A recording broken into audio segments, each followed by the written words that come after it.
All righty. So I'm going to tell you a secret. So one of the things, or probably the key thing that's going to get you through medical school and honestly going to get you through life is there's one skill I think that really does it. And it's really your skills of communication, your ability to connect and learn people's stories. And when we think about this in healthcare, we recognize that healthcare is not a one size fits all thing.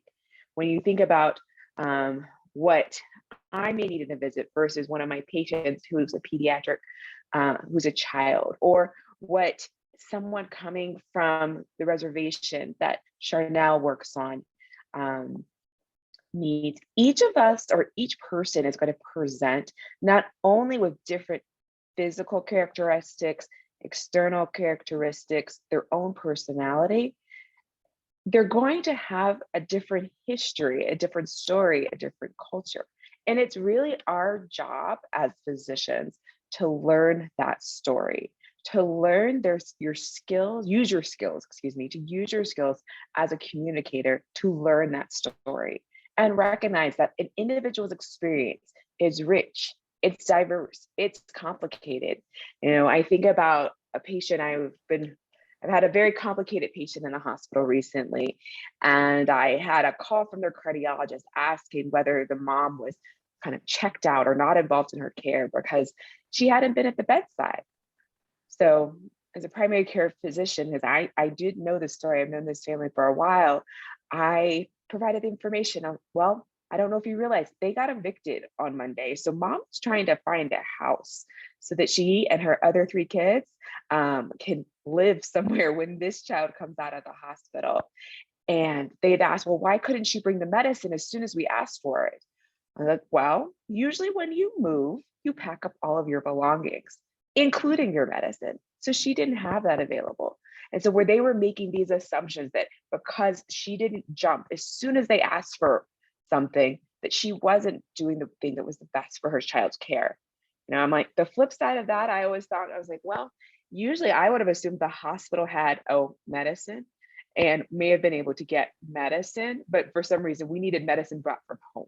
So just really thinking about what else could be going on with a child, what else could be going on with a person, with a family, something that it's really critical that we think about.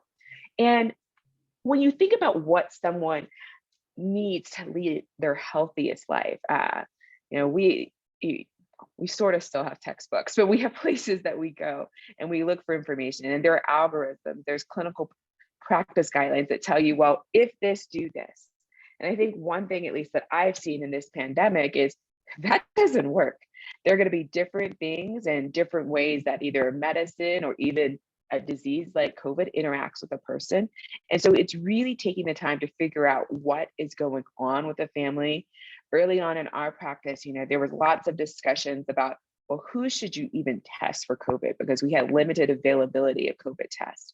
And so because children weren't getting as sick, people were saying that we shouldn't have access to tests.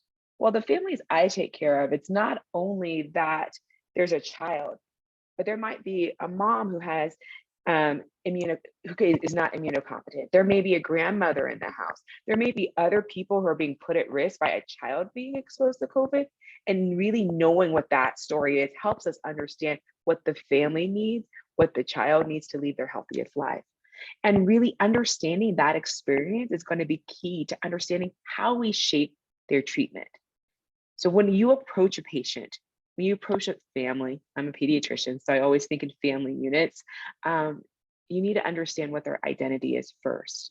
You need to recognize that disease is not the only issue, and you need to listen more than you speak. There's a kind of anecdote in communication in healthcare. If you're speaking more than 80%, if you're speaking more than 20% of the time, you've talked too much. Your patient should be sharing with you 80% of the time in the visit, telling you what's wrong with them, what is influencing them, and telling them what you can do to help them.